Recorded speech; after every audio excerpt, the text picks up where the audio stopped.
میرے واجب الاحترام معزز حاضرین، یکم محرم الحرام کی مناسبت سے مراد مصطفیٰ داماد علی سیدنا فاروق اعظم رضی اللہ تعالیٰ عنہ، ان کے فضائل، مناقب اور ان کی شہادت کا تذکرہ کروں گا۔ سیدنا فاروق اعظم رضی اللہ تعالیٰ عنہ وہ عظیم انسان ہیں، حضرات صحابہ کرام میں سے وہ عظیم انسان ہیں جن کو حضور علیہ الصلاۃ والسلام نے اللہ سے مانگا ہے۔ امیر شریعت سید عطاء اللہ شاہ بخاری رحمۃ اللہ علیہ سے کسی نے پوچھا، شاہ جی سیدنا فاروق اعظم رضی اللہ تعالیٰ عنہ اور سیدنا علی مرتضیٰ رضی اللہ تعالیٰ عنہ میں کیا فرق ہے؟ تو شاہ جی نے برجستہ جواب دیا، علی مرید مصطفیٰ ہے اور عمر مراد مصطفیٰ ہے۔ علی وہ ہیں جو خود چل کر آئے، اور عمر وہ ہے جن کو میرے محبوب نے اللہ سے مانگا ہے۔ انبیاء میں میرے محبوب کی شان ہے جن کو اللہ سے مانگا گیا۔ حضرت ابراہیم علیہ السلام نے اللہ سے کملی والے پیغمبر کو مانگا، حق تعالیٰ نے عطا فرمایا، دعائے خلیل بن کر آئے، لیکن دنیا میں دیدار نصیب نہ ہوا۔ 4000 سال کے بعد تشریف لائے، اور صحابہ میں سیدنا فاروق اعظم منفرد ہیں جن کو اللہ تعالیٰ سے مانگا گیا۔ میرے کملی والے پیغمبر نے رات کو مانگا، عمر صبح کو روتا ہوا نبی کے قدموں میں آ گیا۔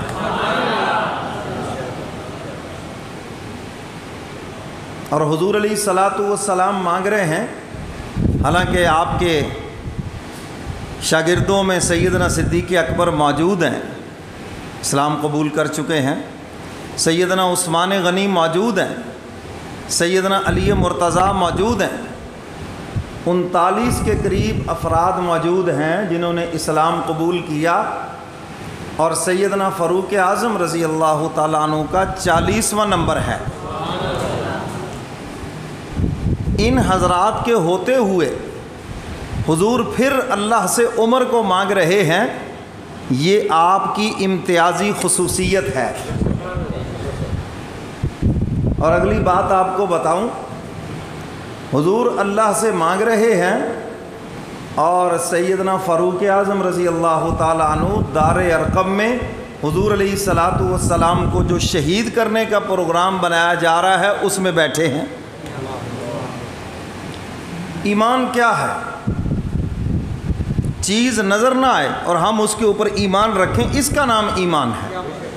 اگر میں آپ سے کہوں آپ کا ایمان ہے کہ میرے ہاتھ میں موبائل ہے، یہ ایمان نہیں ہے، یہ تو مشاہدہ ہے، یہ تو آپ دیکھ رہے ہیں، یہ تو مشاہدہ ہے۔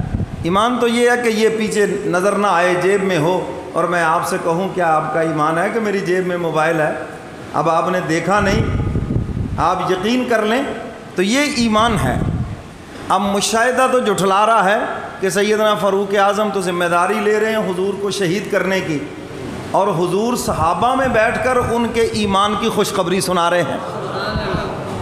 دو چیزیں متضاد ہیں نا۔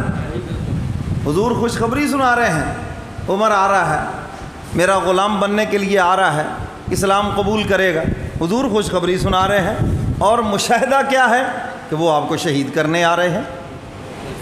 ابو جہل نے دارالندوہ میں میٹنگ بلائی، کہنے لگا کہ حضور علیہ السلام کا پیغام تو دن بدن پھیل رہا ہے، اور 39 لوگ مسلمان ہو گئے ہیں، اگر ان کا راستہ نہ روکا تو یہ سلسلہ بڑھتا جائے گا، اور ایک دن آئے گا کہ یہ مسلمان ہمیں مکہ سے نکال دیں گے۔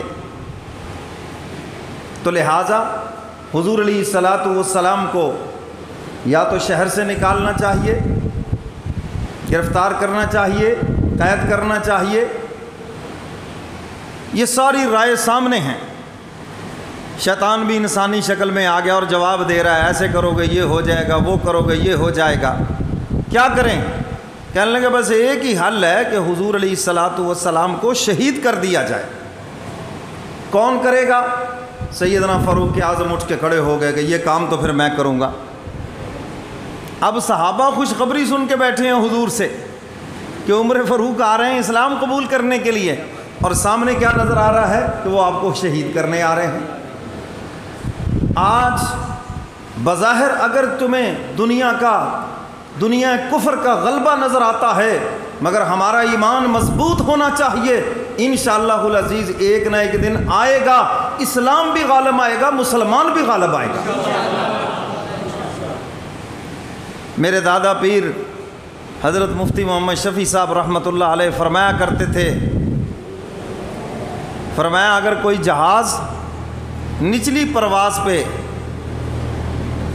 چل رہا ہو، پرواز کر رہا ہو، تو ایک دیہاتی جو کبھی جہاز میں بیٹھا نہیں وہ بھی دیکھ کے کہے گا اس میں کوئی فنی خرابی ہے. جہاز کی اڑان یہ نہیں ہے، یہ تو اونچی پرواز ہے اس کی، یہ جو نیچے نیچے چل رہا ہے اس کی وجہ ہے، اس میں کوئی خرابی ہے. تو فرمایا بالکل اسی طرح اسلام بھی غالب ہونے کے لیے آیا ہے، مسلمان بھی غالب ہونے کے لیے آیا ہے. مسلمان مغلوب ہونے کے لیے نہیں آیا، محکوم بن کر نہیں آیا. حضور علیہ الصلاۃ والسلام نے جب دنیا سے پردہ فرمایا، حضور ہمارے ہاتھوں میں حکومت دے کر گئے ہیں. حضور علیہ الصلاۃ والسلام اسلام کا غلبہ ہمارے ہاتھوں میں دے کر گئے ہیں. یہ ہماری کوتاہیاں ہیں، جس دن ہم نے اپنی کوتاہیاں دور کر لیں اسلام بھی غالب ہو جائے گا، مسلمان بھی غالب ہو جائے گا. کہو انشاءاللہ. اور عیسیٰ علیہ الصلاۃ والسلام کے آنے پر اسلام کا غلبہ ہونا ہے. فرمایا هو الذی ارسل رسولہ بالہدی ودین الحق لیظہرہ علی الدین کلہ وکفی باللہ شہیدا. حق تعالیٰ فرماتے ہیں میں نے اپنا محبوب اسی لیے بھیجا ہے تاکہ اس کا دین سب دینوں پہ غالب ہو جائے.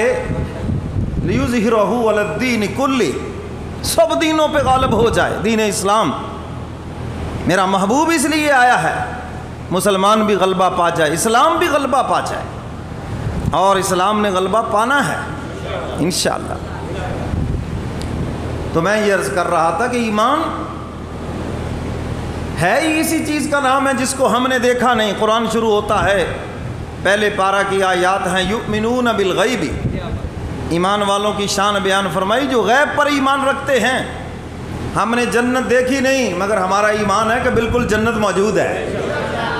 جہنم دیکھی نہیں، ایمان ہے ہمارے نبی نے ہمیں بتایا جہنم موجود ہے. قبر کا ثواب عذاب برحق ہے، ہمارے نبی نے ہمیں بتایا، ایمان ہے، یہ بالکل صحیح بات ہے. کرامن کاتبین ہمارے کندھوں پہ بیٹھے ہیں، دیکھے نہیں مگر ایمان ہے کہ موجود ہیں. تو ایمان کا تعلق تو ہے ہی غیب سے، ظاہر سے تو مشاہدہ ہے. ہم نے خدا کو وحدہ لا شریک مانا، اللہ کو دیکھا نہیں مگر ہمارا ایمان اور یقین ہے وہ ذات موجود ہے. یہ کافر ہے جو کہتا ہے اگر مولا ہے تو نظر کیوں نہیں آتا، اگر اللہ ہے تو نظر کیوں نہیں آتا. اللہ کی تو بنائی ہوئی اتنی چیزیں ہیں جو ہمیں نظر نہیں آتی. کتنی چیزیں خدا نے بنائی اس معاشرے میں. جنات اللہ کی مخلوق ہے نا، نظر آتی ہے. فرشتے اللہ کی مخلوق ہے، نظر آتے ہیں؟ نہیں نظر آتے. تو میرے محترم سامعین، اس کی بنائی ہوئی چیزیں نظر نہیں آتی. اور اللہ نے بتا دیا کہ دنیا کی آنکھ مجھے نہیں دیکھ سکتی، جنت کی آنکھ اللہ کو دیکھ سکتی ہے. وَهُوَ اللَّطِيفُ الْخَبِيرُ لا تدرک الابصار وهو یدرک الابصار وهو اللطیف الخبیر.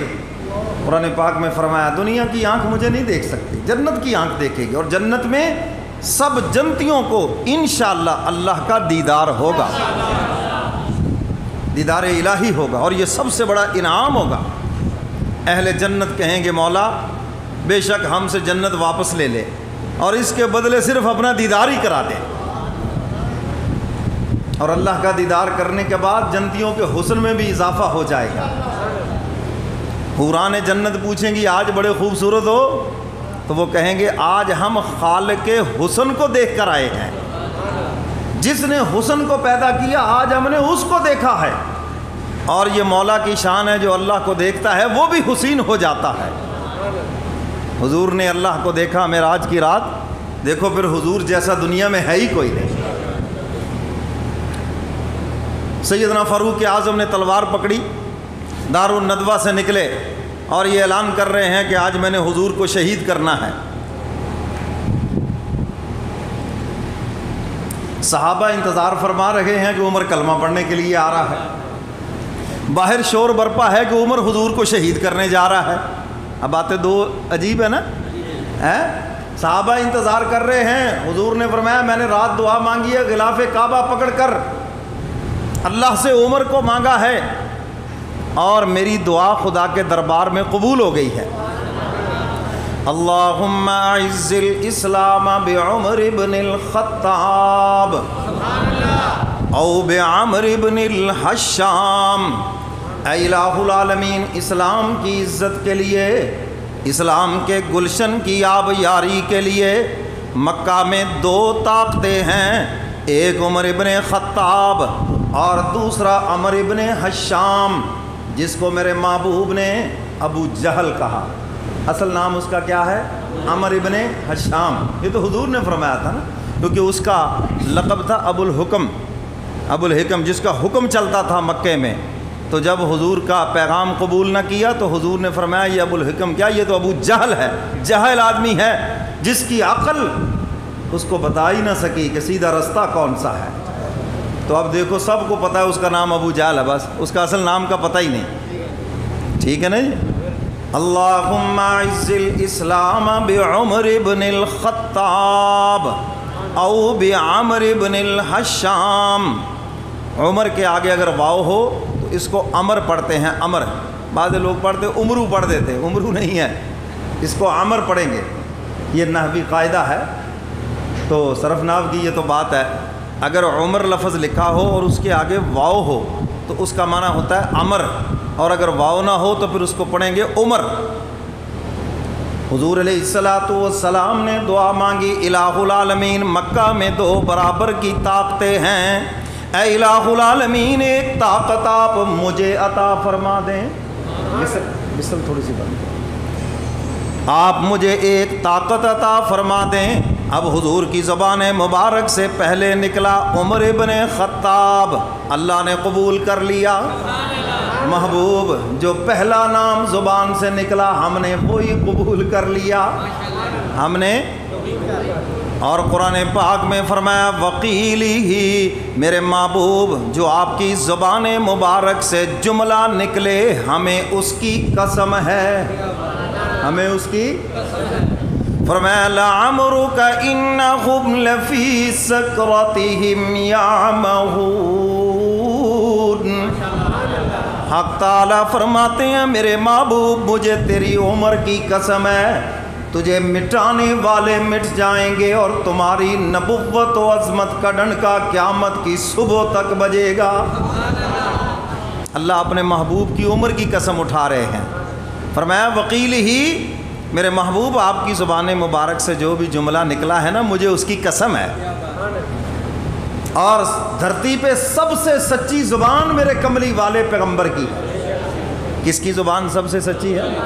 حضور کی، اور حضور کی زبان مبارک سے نکلا ہے نا ابو بکر فی الجنہ، عمر فی الجنہ، عثمان فی الجنہ، علی فی الجنہ۔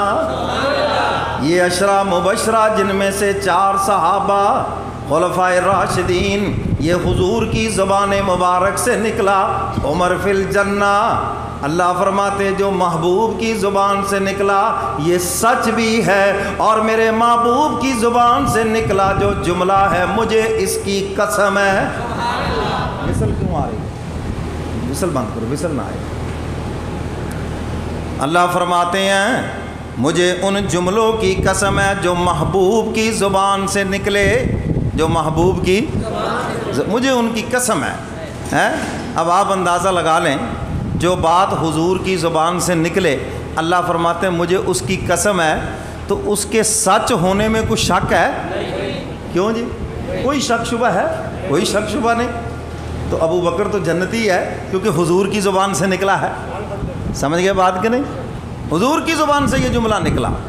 تو سیدنا فاروق اعظم رضی اللہ تعالیٰ عنہ